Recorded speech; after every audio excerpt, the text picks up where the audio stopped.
Hey, welcome back to Crimes and Closets. This is Christy in my closet in St. Louis. And this is Beth in my closet in North Carolina.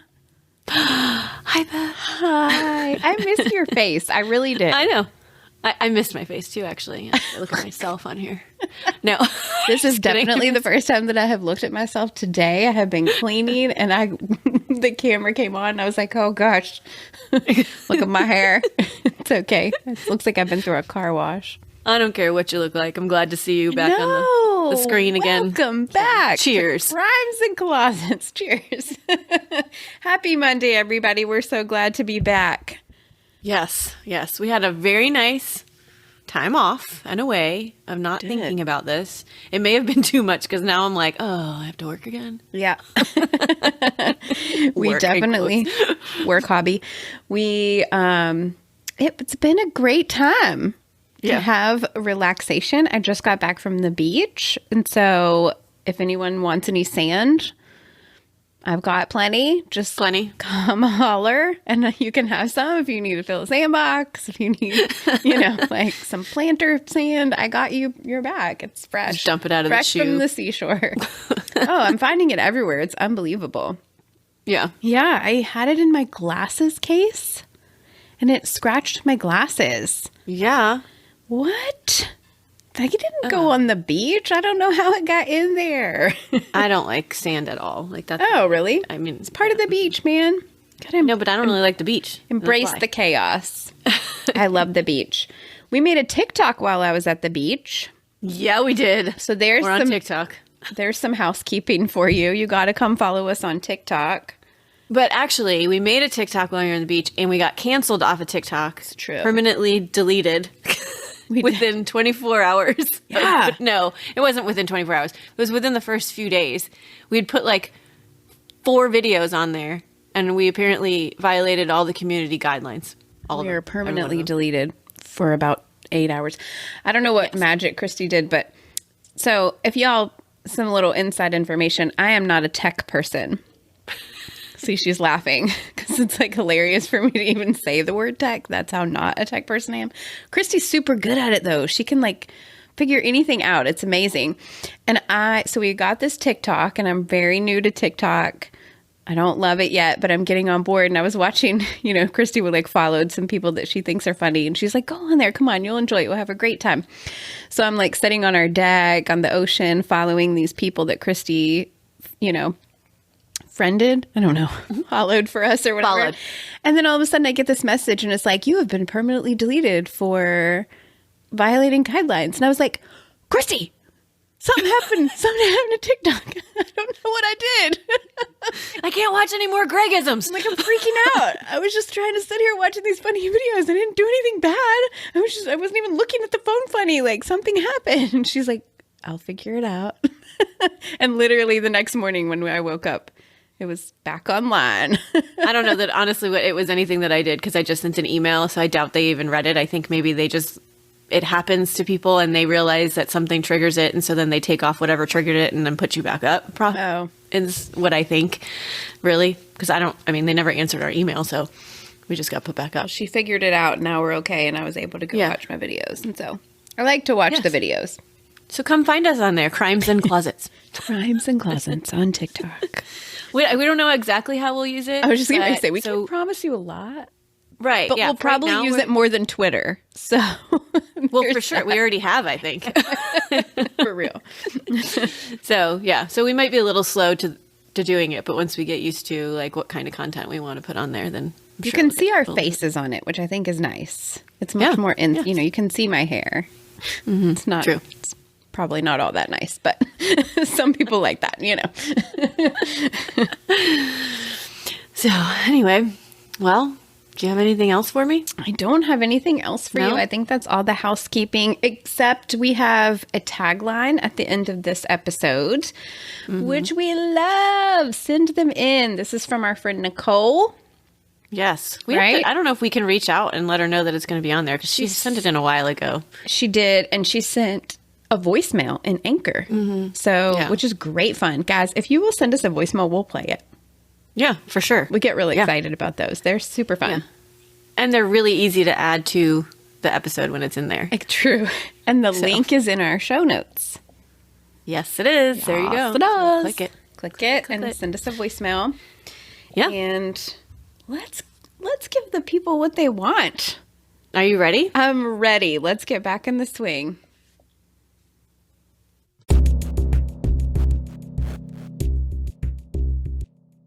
All right.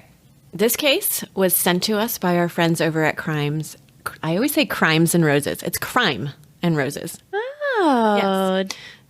Megan and Danielle. Megan and Danielle. Hello, ladies. Wow, that's awesome. Yeah, they sent it to us. It is a local crime for them. They live and are based in Atlanta, and this is in Georgia, not far from Atlanta. So they sent it over to us as a suggestion, and I appreciate it. They are a Bachelor and True Crime podcast. Yes, they are. So if you're into The Bachelor and True Crime, you should check them out. Yes, right now, they're not really doing, I mean, I guess they are kind of doing some Bachelor stuff, like they're relating it and stuff like that. But normally they would recap The Bachelor after it, shows, and then they relate a true crime story to something. Which legit are Christy's two favorite things, almost. The Bachelor and True Crime. So. For real. Yeah. You guys should have Christy on as a guest host. She would be great talking about The Bachelor. I've never seen not one episode, but. Yeah. I appreciate it from afar, and I love their true crime. They're amazing. I like their true crime, but I love listening to those Bachelor recaps the next day. I'm sure. Yeah. So anyway, thank you, Megan and Danielle. I appreciate it. This story is from Spalding, Georgia, specifically the town of Griffin, and this is about an hour south of Atlanta, which is where they are located, Megan and Danielle. Griffin has about 25,000 residents, and the county, which is Spalding County, has about 65,000. So Griffin's supposedly the largest city in this county. Okay. It's probably going to make you pretty mad. I'm really glad that they trusted us with this story, but it's probably going to make you pretty mad because I'm annoyed by it and kind of had a hard time with it. I do not like to be mad in the morning. I know. Sorry. It's kind of controversial in terms of the police and possible cover-ups. And so I know that we complain sometimes about how police handle things, and clearly we're not cops, and so we don't know what it's like to do their jobs, but sometimes it's just really obvious that they lacked in something that they did during a case, and it just makes you mad. So hang tight. All right. I got my pants. Okay, so Jessica Lester, when she was about 15, she met Matthew Boynton. He was 16. They were in 10th and 11th grade, respectively, and in the same school, and they started dating around 2012. They kind of were encouraged by friends. They looked cute together. If you don't like each other, you can always break up. Not a big deal. Yeah, it's just high school. It's just high school. So she kind of had a little bit of a rough childhood. She was abandoned by her parents at the age of 3, her brother, and her sister.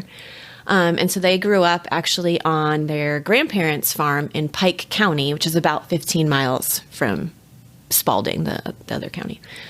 And just to mention here, because it is relevant later on, her mother was adopted. So these grandparents are her mother's adoptive parents. Okay. Matthew's parents got divorced when he was younger, and so his grandparents also somewhat had a hand in helping raise him because they were just there to help out, in situations. Sure. His grandfather was a police officer, and so growing up, he, wanted to be just like Granddad. Wendell Beam is his name, and he is the sheriff in Spalding County. Okay. So, there we go. Currently or at this time? No, he is not. During this time. Okay, got it. During the time of the story, he is. So about a year after they start dating, Jessica gets pregnant. So she lets her grandparents know. They're super supportive and even want to help her raise the baby. However, Matthew and Jessica decide that they're just going to do this on their own. They're going to move in together. And they move into a house across the street from Matthew's grandparents. Talon is born in January of 2014. So we're about, a little over a year and a half, 2 years into their relationship. Jessica finishes her high school years by taking online classes. Cool. Yeah. Based on things that I read, I'm not really sure that Matthew and Jessica had the best relationship, although things weren't really specifically stated at this point. It's, as we go on that we find out more information. But I know that she had a short affair in 2014, and she became pregnant with a second child during that affair. So this is not Matthew's. Okay. But Matthew knows, and he basically says, oh, I'm just ready to raise this child as my own. And so they stay together. And Tyler is born in September of 2015. So they have Talon and Tyler. Talon and Tyler. Talon. And Yeah, Tollin. Oh, okay. I think I'm saying that right. That's a cool name. It is a cool name. It's very different. I've literally never heard it before. Yeah, I like that. Throughout their relationship, Jessica starts to see less and less of her family and friends. According to Matthew, it's because she isn't related to them by blood, so it doesn't matter. That's where this is the adoptive parents come in to question, and that kind of triggered me a little bit. No kidding. Also, rude. Yes, very rude. Matthew is not nice. Got it. I did not like that comment at all, because if you guys actually have listened to us long enough, you know that all of my kids are adoptive. And it doesn't make them any less my family or family of my extended family just because they don't share our same blood. Of course not. Of course not. So, but okay, Matthew feels this way and sort of isolates Jessica and is controlling. I think he needs a throat her. punch. I would have a throat punch. I would have throat punched him for sure. Exactly. So, I mean, because that would even like indicate that people like stepchildren are not your blood, so then you don't accept them, and this other child is not his blood. So does he feel that way about Tyler? Ooh, good point. Good point. I don't know. Anyway, so Matthew had briefly been a jailer for Pike County Sheriff's Office, but then he's hired as a patrol officer in Griffin, Georgia, which is the largest city, like I mentioned, in Spalding. His supervisor there in his personnel file described him as fiercely loyal, stiff, and unwilling to bend. So to me, that kind of gives you a little insight into his personality and how maybe he could be a little controlling of Jessica. But anyway, he was just trying to keep her to himself. That's what it seemed like to me. So much so that he insisted that they leave their own wedding reception with her, which her grandparents paid for and held on their farm at their property, after just an hour. So that he was like, yep, we got to go. It's an hour into our reception. We got to go. We're out. Why? And they leave. Just because that's what he was like. Like, there's other examples which I didn't like put in here specifically, but like they would go visit and he'd be like, okay, it's time to go. And they would never stay there that often. And he just always controlled the situation and didn't want them to have as good of a relationship for some reason. So anyway, they were married October 24th, 2015. So that was just a month after Tyler was born. That's when they decided to finally, and apparently there was like no proposal or anything. It was just like, we should get married. Let's do it. When they like, get up, get dressed. This is what we're doing now. Let's go. Wow. Okay. After this, they moved into an apartment complex in Griffin. Jessica was staying at home with the kids, and she didn't have any access to like credit cards or money. So if she needed something during the day, like she needed to go to the store to get something, she would have to call Matthew so he could come home and take her, or the grandfather would get stuff for her. She like basically hardly left the house. And also Matthew sometimes would even take the keys because he would have a patrol car to go to work in. And that works that way in some states. I know that in North Carolina, like my brother-in-law has a car that he takes home every day. It's his car. Like, and so he just takes that to work. So he doesn't have like he doesn't like my dad, when he was a cop, used to drive to work to get his patrol car, They whatever. kept it on the lot or something. Yeah. So anyway, different states, but whatever. So he would take the keys to his truck when he left for work, and Jessica would just basically have no way of getting. I don't like that. Yeah, I don't like it either. That's not even safe with children. Like, what if they fall and have to go to the hospital or get sick or something? Like, you have to call 911, I guess, or I don't know. Anyway, so we also have a report that at one time Matthew had hit his stepmother, and that put a strain on their relationship. And this apparently came from the mouth of his stepmother.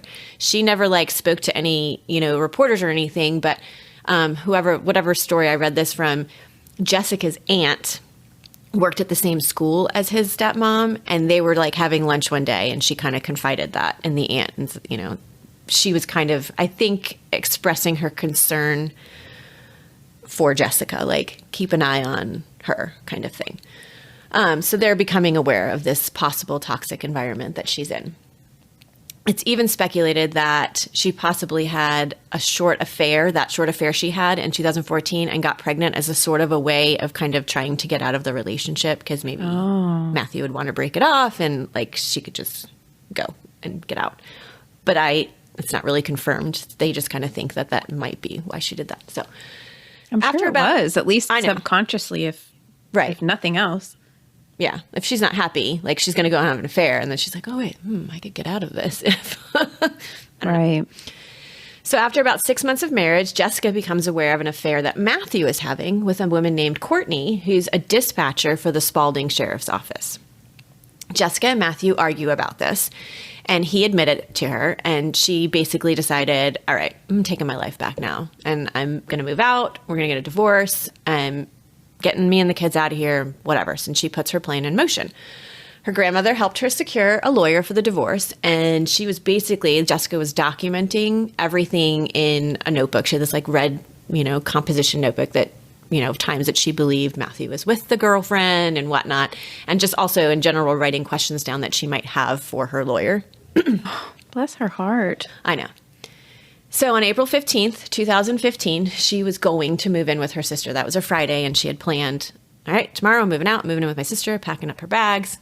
And she also had gotten a job at a chiropractor's office that she would start the following week. So she's like, got this plan. She's taking her life back. She's, ready to start over again. I have a very bad feeling. Well, you should. So when we get back from this break, we'll find out how your bad feeling pans out. This episode is brought to you by Best Fiends. With summer in full swing and things almost back to normal, we are all out there doing the things we love again. Whether it's sitting on the beach, or by a pool, or enjoying a barbecue with friends and family, or even listening to your favorite true crime podcast, we are all here for it and ready for the fun. Sometimes while I sit by the pool, I play Best Fiends. With Best Fiends, the fun never ends. There are literally thousands of levels to play and tons of cute characters to collect.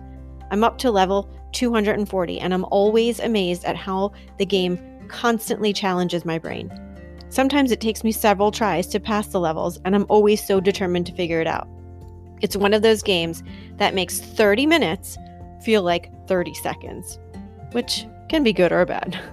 So if you want to have as much fun as I'm having this summer, download Best Fiends free on the Apple App Store or Google Play. That's friends without the R. Best Fiends. So Jessica's leaving. She's finally ending things with Matthew, and she has her bags packed. She has a job, so she needs to start weaning her youngest off breastfeeding. So on Thursday, April 14th, that's the day before she's supposed to leave, they pack up the kids, and Matthew and Jessica and the kids all go to Walmart to buy some formula. They argue about what formula to get, because clearly, this is the end of their relationship. Every little thing is going to just cause an argument. But in the end, they come home maybe around 10:30 that night. A neighbor sees them come home and, waves to him from the porch. Then a little bit later, that neighbor hears a gunshot and gets up and goes out to her porch. And as she's going, she hears another gunshot. And it's around 10:45, so about 15 minutes maybe after they got home. 10:45, 11. She then sees Matthew walking to his truck, get into it, and just drive away.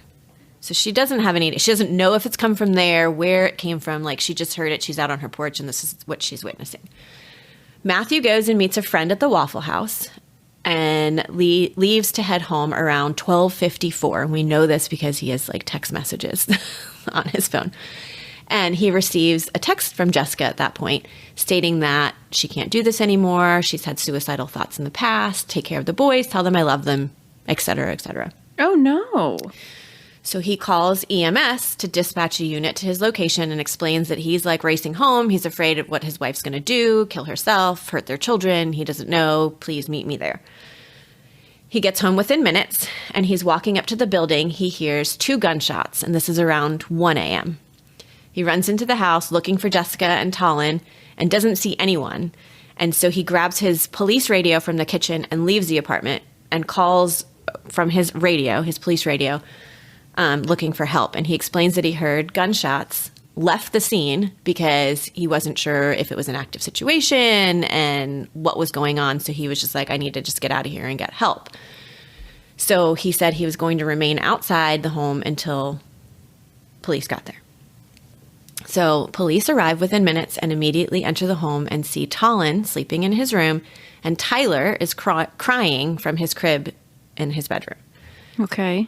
They get into the master bedroom and they don't see anything, and they go to the closet and it's locked. So they bust into this closet and they find Jessica lying on the ground with a gunshot wound to the head.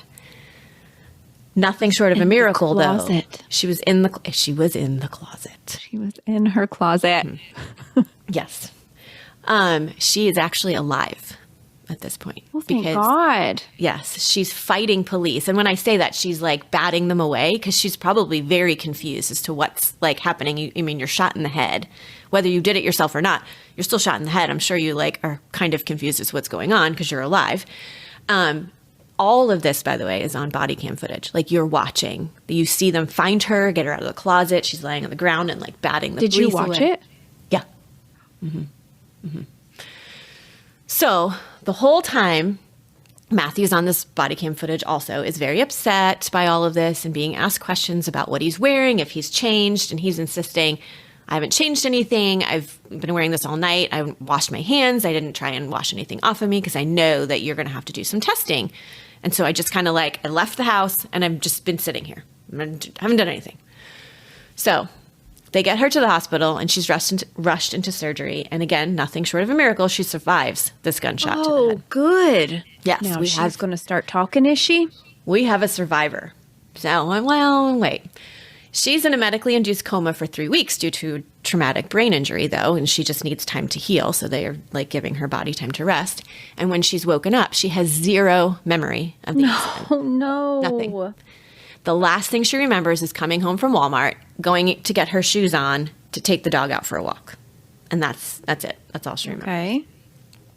A week after she wakes up, she's discharged from the hospital. They try to send her to a rehab facility, but she doesn't have insurance. And so she ends up just getting discharged to kind of work on things at home with her grandparents. 3 days after she gets discharged, she gets a protective order against her. Matthew is given temporary custody of the kids, and she cannot come within 300 yards of them because she apparently tried to kill herself. And so she could at any moment try and kill those kids, or they felt she was unstable enough to protect their children from her. So, okay. Oh, my gosh. Yes. Okay. So she's also ordered to have a psych eval at this point, too, to kind of prove that she's not. I mean, they want to know, is she, capable of doing this? So a psych. Did she have gunshot residue on her hands? Okay. Did they? I'm good. Okay. I'm good there. A psychiatrist evaluated her at the hospital because clearly she was brought in as an apparent suicide. That's part of the protocol. You talk to this person and make sure, and they discharged her. And because they found no reason to hold her for treatment. They have described her as having an appropriate mood and affect, an appropriate judgment. I mean, considering what she'd just been through. Her surgeon said she was a very positive person, had a sense of humor, had a gentle and calm personality, and spoke lovingly of her children, while she was there awake. So, they're like, no, she can go. But yet she's supposed to now have another psych eval, I guess, to please the court. So the GBI are called in. You know what the GBI is, right? Everybody knows what the GBI is. Georgia Bureau of Investigation. Right. Yeah. They're called in to help with the investigation because clearly there has to be an investigation on whether this was a suicide attempt or murder. Right. And it involves a police officer, and it was his service weapon, by the way. Forgot to mention that somehow. That was used. Okay. So, yeah. His government-issued service weapon. Okay. Jessica and family and friends are adamant that she would never do anything like this. She wouldn't even touch a gun. Apparently, her and her siblings and cousins, or not her, but her siblings and cousins, they all had gun lessons or whatever. I don't know if you call them lessons, but when they were younger, and she wouldn't do it because she was like, I don't want anything to do with guns. So no, done. Matthew at this point is put on administrative leave. And the GBI spends some time investigating and don't close this case until September of 2016. So this was April of 2015, and they don't close that case until 2016. Okay. However, before they close the case and clear Matthew, he goes back to work in June of 2016. Okay. No, yes.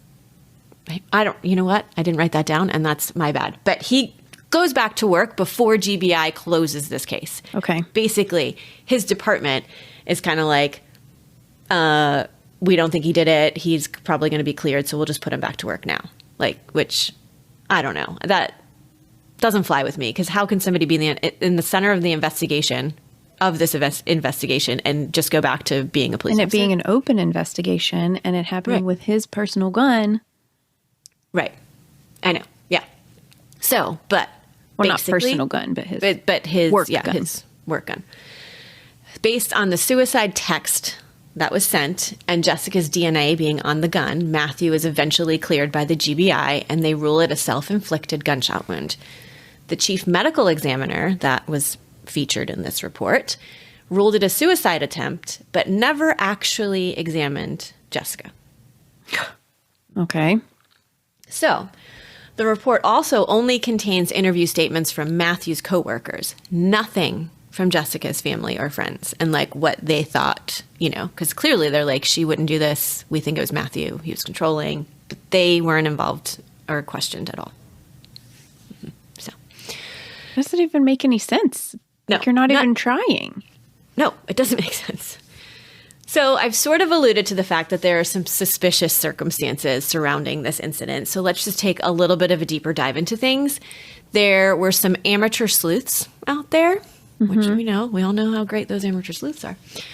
And some reporters who did take a look at this and requested records and whatnot to look further into it, because they just had a feeling that there was more to this story than everybody's being told. So bear with me. It's a lot. And I'm going to be like going back now to like take a look at the crime scene here. Okay. So it took the GBI 6 weeks to even talk to the surgeon who worked on Jessica. Okay. And when they did interview him, the conversation was not recorded because the agent forgot to charge his recording device. So there's really, no record of this. But the surgeon has been in this field for 20 years, and he indicated in his initial report that night that the injury did not fit with a description of a suicide attempt. Her wound was on the top, and I'm pointing because you can see me, but on the top of her head. And that would mean that she would have to like hold the gun above her head and point it down to shoot herself, which in his opinion is a very strange angle for someone. Nobody would do that. Nobody does that. Well, at least not that he had seen in 20 years. Also, he noted the pristine condition of her hands. You asked about that earlier. Mm-hmm. She has no blood and no indication of gunpowder residue. However, neither her or Matthew's hands were ever tested for gunpowder residue. Come on. Are you kidding me? Mm-hmm. Nope, I'm not. So let's talk about that blood. There was He even zero. you said on the body cam that he was like, I didn't wash my hands. I didn't change my clothes. So even he assumed that they would do that, and they didn't. Right, but they didn't. Exactly. So there's zero blood spatter in this closet that she's found in. As a matter of fact, there is no blood at all in this closet except on a pillow that is found underneath her head. She was neatly laying on this pillow when they found her. And that's the only blood that is in the closet. And the gun is underneath her.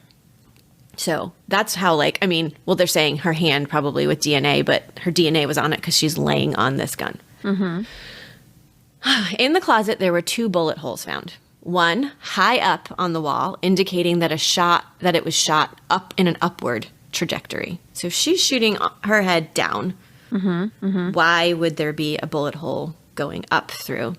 And it went through that wall, out the ceiling in the next room, and then out the roof. Oh my gosh. Mm-hmm. And the other one was lower on the wall, as if it had been coming from the opposite angle, essentially. So neighbors reported hearing what they thought were gunshots at 10:45 or 11, not at 1. Gunshots with an S also. Yes, 2. You don't have to shoot 2 times to try to kill yourself. People don't do that. Yes, exactly. And that was one of my things that I was going to mention. So if I, right. Yeah. I said later on, I wrote in my notes, who tries to commit suicide, misses completely. Yeah. Oopsie. And then is with it enough to be well, I'll give it another try. I feel at that point you'd be oh my gosh, what am I doing? I don't, exactly. I don't know. The gunshot would startle you back into, right. Hopefully. Yeah, exactly. So 4 people thought they heard gunshots at 10:45. Now, GBI's like, well, but they didn't report that. Like, nobody called about that. But they're saying it now. So, anyway. And you remember Matthew's insistence that he had been wearing the same clothes all night and not changing. Well, footage from Walmart showed him in a red sweatshirt that evening, and the body cam footage from the police officers show him wearing a gray sweatshirt at that time. So Laz Matthew. Lad. Now let's talk about his cell phone. Records indicate a few things. A minute after the suicide text comes in from supposedly Jessica. Now, Jessica has been asked about this because she was like, I don't think I sent that. And they're like, well, how did it send it? She's like, well, I didn't have a lock on my phone, so anybody could have like gotten in my phone and sent something. But anyway, a minute after this text comes in from her, Matthew's responding to his girlfriend, you know, because he's having that affair, with a joking text. Okay. So he apparently gets a suicide note from his wife, but then has, you know, the time to send a joking text back to his girlfriend after that, before. And then he makes a call to the EMS to come to my location. Okay. Also, he runs into the house, grabs his radio, and left the apartment until police arrived, is what he's saying. Within seconds of him radioing, though, he sends a text to his girlfriend saying, give me a few to text back. Long story, I'll tell you later. Like, really? I mean, that's how you respond in this situation? Like long story. Stuff's happening. I'll tell you later, though. BRB, girl. BRB. Okay. Yeah. So these amateur sleuths and reporters that I mentioned earlier noticed something interesting in crime scene photos, because those are all like public. Well, everything's public. Matthew's gun is photographed into evidence on the counter, and then on the counter in front of the microwave, his phone is photographed in the kitchen. So they question this. They're like, okay, so if he left the apartment, left his phone on the mic, like in front of the microwave where he grabbed the radio, and then left and never came back in, how did he send this text to her right after he radioed if his phone is still inside? Right? So they question this. They asked the GBI, and they explain it away, saying that, well, no, Matthew had his phone on him, and one of the officers grabbed it from him when they got to the scene, took it, and just put it on the counter because they knew they were going to want to, you know, log it into evidence. So, but then why would they take a picture of it? Well, like, why would they be like, here, give me your phone, and then sit it down and be like, somebody take a picture of this? Well, I mean, I don't know. Like, yeah, just logging it. I don't know. So, however, when you watch the body cam footage of the police entering the apartment, you clearly see his phone on the counter in front of the microwave, exactly where it is. It's there. It was there. So nobody took it from him outside and put it in there, because he was outside at that point. He left it in there. So he didn't stay outside. There's no way he stayed outside. Like, he's went back and forth in that. He probably radioed from in the apartment. Yes. And just said he was outside, and right before they got there, went out. Yeah, that's entirely possible. So, what a dummy. I know. I know. He is. Those like kind of people, they think I'm so smart. Plus he's a cop. Sorry. I've got lots of cops in my family and I support, but some of them, just can't trust them. So records indicate that a call went to his girlfriend after it was apparently sealed in an evidence envelope. Like, they literally said it was sealed up, blah, blah, blah. But a call goes out during this time. This was explained away, saying that when they were leaving the scene, they had trouble getting out of the gate, and he was like fidgeting with stuff, and the officer who had it accidentally envelope called her. That's my term. That's my term. That was not like stated. I was going to say, that's like the new pocket dial now. Right. It's like the pocket dial for criminals. Saying. Like, he like accidentally hit something through the envelope. Okay, whatever. So, also, okay, that was where I was going to mention the 2 shots, so I'm going to skip over that. I'm pretty suspicious of Matthew at this point, because I'm pretty sure that because he's a police officer and his grandfather is a sheriff, that things are just being swept under the rug. And it was also stated that, like, initially when he called, he was like, please call my grandfather, like, right away. And so I feel like he was trying to get him there to, like, help him figure this situation out and be the voice of reason. And also, let me mention at this point, too, that there's pretty controversial stuff surrounding his grandfather, who, by the way, is no longer the sheriff there, based on all of that other controversial stuff. And that's a long story on its own and could probably be another podcast. But basically, he swept awful behavior under the rug of another officer in his department and backed him up when people accused him of things. And later on, an investigation led to them uncovering all of that, and both of them were removed from their positions. So he's a sketchy character. So totally able to do this for his grandson. If he's going to do that for just some officer in his, unit, he's going to do it for his grandson. Of don't course. you think? Yeah. I would think. Mm-hmm. So Matthew moves in with his girlfriend after a few days after the incident, and also moves. Yeah. He moved And that's not suspicious to anybody either? Mm-hmm. Well, apparently not. So his wife is still in a medically induced coma. He only visited her once, by the way, the whole time she's in the hospital. I mean, clearly they were on the outs. I don't care. No, I'm just saying, if they're on the outs, and maybe he's just like, well, I'm not going to go visit her, and whatever. It doesn't matter. I agree with you. I'm just playing devil's advocate here. So he moves in with her and moves all of Jessica's things out of the apartment, I think, based on stuff that I read. It's not really clear, but I'm thinking that's what happened. Maybe the family didn't want him around also. If we are devil's advocating, her family may have been like, you are not coming in this hospital room. Well, yeah, that's true. Because her family thinks that he did this to her. Yeah, that's true. And the one time he did go, he brought his grandfather with him, dressed in uniform. And he was like, I'm going to have a witness with me because, I guess he figured she was going to blame him. Oh, well. So they're in the middle of a divorce. He gives all of her things back, and it also has to sign. I don't know why he had to do this, but he has to sign an affidavit saying that he's returned all of her belongings and that he has nothing more of hers in his possession, 100%.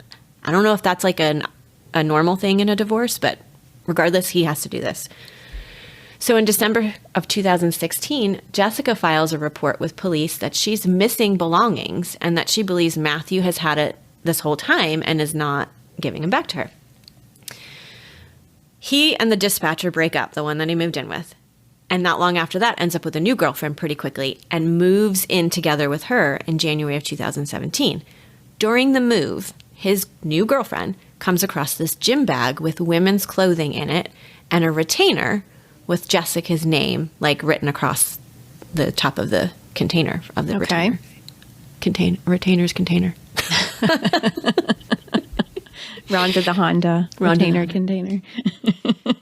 She questions Matthew about it, and he basically says, oh, I was planning on burning that after everything just to, get rid of it, but I never did. Why were you going to burn it? Why didn't you just give it back, when you realized you still had it? Yeah, weird. Anyway. Or even throw it away. Right. I mean, be like, oh, this isn't even mine. Right, yeah. So this girlfriend breaks up with him, too, in May, because I think she's kind of growing suspicious of him, and he has weird behaviors and he's controlling, so she's like, I'm getting out now. But before she does, she contacts a man named Will Sanders, who's a trucker by trade, but he's also well known as a freelance investigator. So she's like, I'm gonna call this guy. I might be funny. I know, trucker, right? Freelance investigator. Mm-hmm. Will Sanders. Okay, Will. He's my new friend. I like that. Yeah. Will. Yeah, I know. He's been looking into the case. So she lets him know that what she found, and he pays her to take video of it where she found it and get it and give it to him. And so she does this. So she videos where she finds it, and it's in a closet or something, takes it to him. He turns it over to the police. They find all of the clothes and the retainer inside the bag. Now remember, Matthew signed that waiver saying that, or affidavit, that he had given all of her belongings back. So there would have to be significant proof that these were Jessica's belongings. I mean, right now they're just, girl stuff, women's clothes. Mm-hmm. Well, the retainer does the trick because it is clearly labeled with Jessica's name. It was I think the label that the dentist put on it, so it was just Jessica in a marker, I think. This retainer belongs to. Yeah. So Matthew gets arrested in July of 2017 and charged with 2 felonies, making false statements and violating his oath of office. What? There's video footage of him being taken in and questioned, and as it's all happening and he's answering questions, he's literally peeling off one piece of his uniform at a time and like handing it over, because at this point he's like, I'm losing my job. Like I'm done right now. So, and he's like, just, I understand. I know. Cause they're like, you put us in a really weird position. Why'd you sign that thing if you still had like blah, blah, blah. Anyway, he is not taken in front of a grand jury for a year. So he's arrested in 2017. He doesn't go until July of 2018. But 8 months into it, Jessica's like, all right, what's going on? Why have you not taken him to a grand jury? What's going on with it? And the chief of police says that Matthew's oath of office is missing. So in order to convict someone of violating an oath of office, you have to prove that they were actually administered the oath first, which is basically just a certificate. Like, on this day, Matthew Boynton was administered the oath of office, blah, blah, blah. So they're basically saying, we can't find it. So we don't know, we can't prove that he was actually administered this. So we don't, Come on. So this same reporter who has been helping investigate, along with Will Sanders, submits a request through the Open Records Act requesting his oath of office. And within 3 hours, she receives a copy of this oath of office from the floor below the chief of police. Oh, wow. That's not even a good lie. I know. And they've been looking for this for 6 months. So the next day, the chief makes a statement that they are in possession with the original document now. So he goes before the grand jury in July of 2018. They come back with a no indictment. And from what I can tell, records from like grand juries are like not publicized or recorded. So I don't know why, but they do not indict him, even though they have proof that he had an oath in office and that he was in possession with her clothes. Anyway, Jessica never received justice for what happened to her. And this controlling, clearly disturbed man, Matthew, has never been held accountable, except for losing his job in Griffin, for anything related to this case. And just to top that off, yes, he lost his job with the Spalding County Police, but he is still a certified police officer in the state of Georgia and can be hired by any other department in Georgia that is willing to hire him. What? No. Yeah. I don't think he has been yet, but. What about the kids? Did she get her kids back? They fought for a long time, and she now does have, like, at least partial custody. I didn't look, like, all the way up till now, but I know at the time of most of this was happening, she had gotten, like, half the time or something like that by then. But she may be still fighting. I don't know. I didn't continue to, like, look into that. But anyway, so, yeah. But, okay, so something that I forgot to mention, and I'm only realizing it now because I'm about to give you my theory on all of this, but you have to know this first. So Jessica's aunt noticed when she was in the hospital that she had this like C-shaped bruise on the back of her head, not in the same spot as the gunshot, I don't think. And she had taken a picture of it because she thought it indicated that there was some sort of struggle before she was shot. She could have fallen and hit her head on the wall, clearly, but she thought, well, somebody needs to know about it, so I'm going to let investigators know. So my theory about this, that was never actually taken into account, by the way. Like, it just kind of like got shoved under the rug, too. He was pissed she's leaving and taking the kids, and they argued that night. They had already argued before Walmart. They're probably still arguing. She goes into the closet to get her shoes to walk the dog, like she's remembering. He hits her from behind, maybe the barrel of the gun. That could kind of cause like that kind of shape. I don't know, like if it's not completely hitting her. Puts a pillow over her head and shot her. So that's why there's no blood splatter and there's only blood on the pillow. And then just lays her down nicely, like drops the gun, lays her down. And maybe the gun went off with the initial blood of the head. So I'm not really sure about like the multiple holes in the wall. Well, that would say to me they were fighting. Right. Like he was trying to shoot her and she was fighting him off and knocking the gun up and all this kind of stuff. Yeah, that's true. That's and true. He eventually won and got her down, and maybe that's when he hit her. Yeah, that's true. And then, like put the pillow over so that there wouldn't be any blood splatter and he wouldn't have anything on him. And then he leaves for hours, kind of guaranteeing, well, if she's not dead now, she'll be dead in a few hours. And because everybody else heard the gunshots at 10:45, not at 1. And he leaves and he's not home until 1 in the morning. So, I don't know. But she survives. So, suck it, Matthew.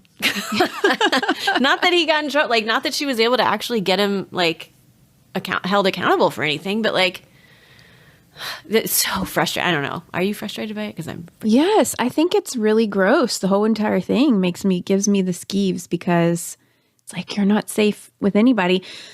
The thing that I think is really sad about it is had she not survived, they probably would have done an autopsy, tested her hand for gunshot residue, looked at that bruise on the back of her head. You know, it would have been a more thorough investigation with a medical examiner, an impartial medical examiner, had she actually died. But the fact that she survived is what allowed them to be able to sweep stuff under the rug. Yeah. Yeah. Oh, but I don't even know that there would have been an impartial medical examiner then either. Well, possibly. I mean, I feel like that's why they called the GBI in, because they didn't want his own department, you know, investigating this. But then his grandfather GBI is didn't even the sheriff. He's in with the GBI too. Right. That's what I'm saying. Yeah. Like, I feel like they called them in to make it look like maybe they were, you know, doing the right thing on who should investigate this. But then it was he still had an in with them. And I don't know. I mean, clearly we don't know. But that amateur sleuth, Will guy, he started getting like messages from the like sheriffs, basically like kind of warning him to back off. Oh, I bet. And they subpoenaed all of his Facebook message, like private Facebook messages, because they said he was part of a like another investigation of some burglary attempt, which he was not a part of. But they said, "Oh, sorry, that was like a copy and paste error. Your name wasn't supposed to be on that subpoena, but it was." And so they have all of his Facebook messages. So basically, they've kind of like he's like, "I'm waving the white flag. I'm giving up. You win. I don't." Because he's like, this is the police department. Like, what am I going to do? Like, exactly. That's what I'm saying. You're not safe with anyone. Who do you go to? Who do we go to when we can't? I mean, look, that's a whole conversation on a bunch of different levels, but gross. Yeah. Yeah. So there you go. People abusing their power in this country is gross. Yeah. I mean, I feel like this is a pretty obvious abuse of power. Like, this isn't like, oh, we're just saying it because we're pissed about no, I'm not. I don't. They're either saying that they intentionally covered this up or that they are the worst police department in the nation because they made what? I think we've counted at this point a dozen accidental errors. Well, we lost this paperwork. We accidentally put your name on it and it wasn't supposed to. Oops, we never called somebody. We didn't test this. We forgot about this. We didn't remember where we put the phone. Like, y'all's percentage of error here is very high. Yeah. If that's the case, you probably should all be fired. Right. If you're just saying all of this was due to like oopsies. Mm-hmm. I mean, it's not even probably statistically possible to make this many mistakes in one case. I wouldn't think so. I feel like we'd have a lot more news articles about this kind of stuff if it was disturbing. That's a great case. I know. Thank Danielle. Yes. Thank you for sending it our way. Thank you. Mm-hmm. Great case. Okay. Yeah. I liked it. Did you like it? I was angry. And especially when you watch the body cam footage and you watch, you know, his questioning, you know, when he finally gets arrested for freaking lying. That's what he gets arrested for. And yeah, just watching all that and reading the articles. It's just super. This poor girl is having to still co-parent her children with this man who tried to kill her. Mm-hmm. And I'm pretty sure she's remarried now and like doing well. Yeah, because she got a job actually as like a assistant teacher in some like preschool, and everybody in the preschool, because she was still going through this like custody battle stuff, was like people were asking her to babysit their kids, and they were like, "You do so well with the kids here, and you babysit my kids, and you're not allowed to see your own." Like, that's messed up. Poor thing. Oh my gosh. Yeah. I just want to take her in. Like, come here. Yeah. Oh, really, though? She could babysit my kids. I know, right? Okay. Well, thank you for that story. Yes. You did a good job. Thanks. I felt like I was just like talking for like 3 hours. There was a lot of information there, but it was really good. I think you did a good job covering all the points. You answered all my questions, and I'm real mad. It's very gross. But thanks for the suggestion. Thank you guys for listening.